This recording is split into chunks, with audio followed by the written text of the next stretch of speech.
Sadia, and this is another episode of HOI News.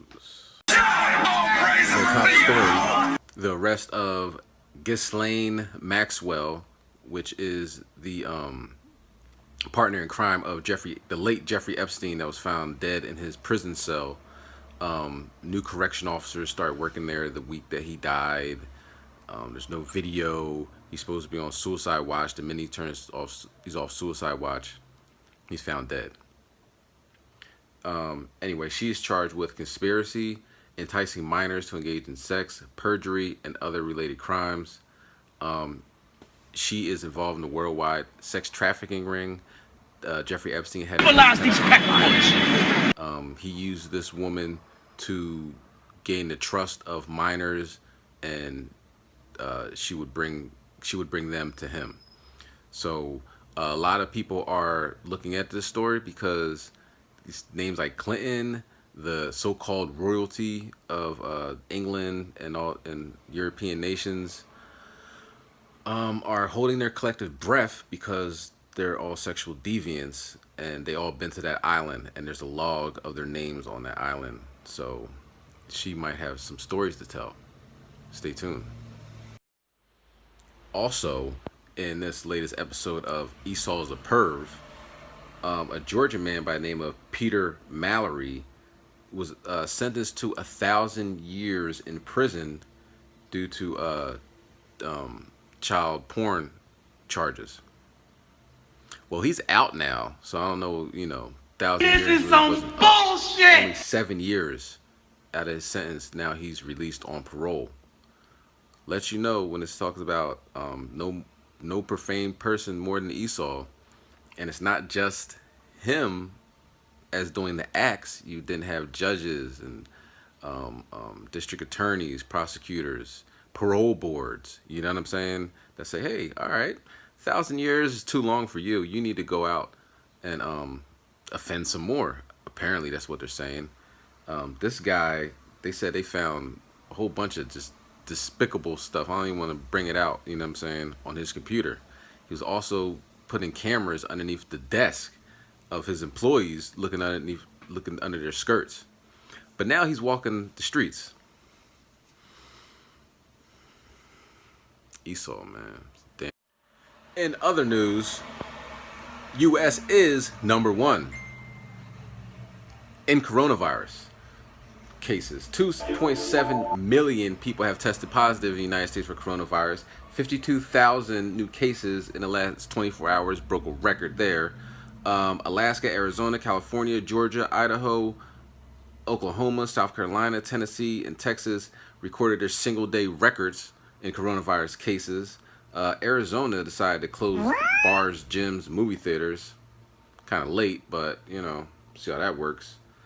The U.S. now has 28,000 deaths due to coronavirus, which people are saying is 28 times, 23 times, or Slovakia, 23% higher than those numbers that they're giving credit to the deaths.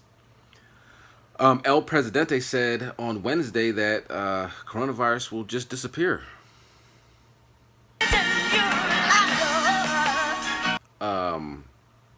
And in other news, Florida has 10,109 cases in 24 hours. Florida you might want to pass off that trip to Florida. Florida beaches ain't looking too good nowadays. And in other news, Alabama students are having coronavirus parties to see who will get coronavirus. Now, we all know that ain't Jake. So, here's what it is, all praise. And also with coronavirus, San Quentin has 20 inmates in San Quentin have launched a hunger strike due to inhumane conditions. 1,100 men has tested positive, which is a third of the population. So a lot of our brothers that are locked up in prisons right now are battling the prison conditions along with this virus. You know what I'm saying? Keep them brothers in your prayers. Hopefully the Most High will be able to, show them the light, and they can come out and do this work. Now in Timbuktu, they are also dealing with the coronavirus. It takes a day's journey, 600 miles to get to Timbuktu. There is no commercial airline that takes you there, and they now have 500 cases and 9 deaths. They have not a single ventilator available, and yeah, it's all over the place. And in other news, the cops were called on a so-called black woman and her 2 children, son age 11, daughter age 7, for swimming in the pool of a hotel that they were guests in. This happened in Wilmington, North Carolina. Those Carolinas, man, they got that deep-seated racism down there. But yeah, call the cops for swimming in the pool. Welcome to America, but this place got to go. And last but not least, certainly not least, in World War III news, India and China are talking some major smack. India Prime Minister Narendra Modi said Friday that his government has given the armed forces full freedom to take necessary action. China also released a statement and said, y'all ain't dumb. We embarrassed y'all in, I believe it was 1962, and we're going to embarrass y'all again. You know what I mean? We're going to spank y'all if y'all throw one shot over here. But India got this military already in the sky, air, land. So we're going to keep an eye on that. And with that, I'd like to say shalom to you brothers doing the work. Keep it up. I'll holler at y'all later. Yahweh Bashem Mashiach Yahweh Shah. Brakatha.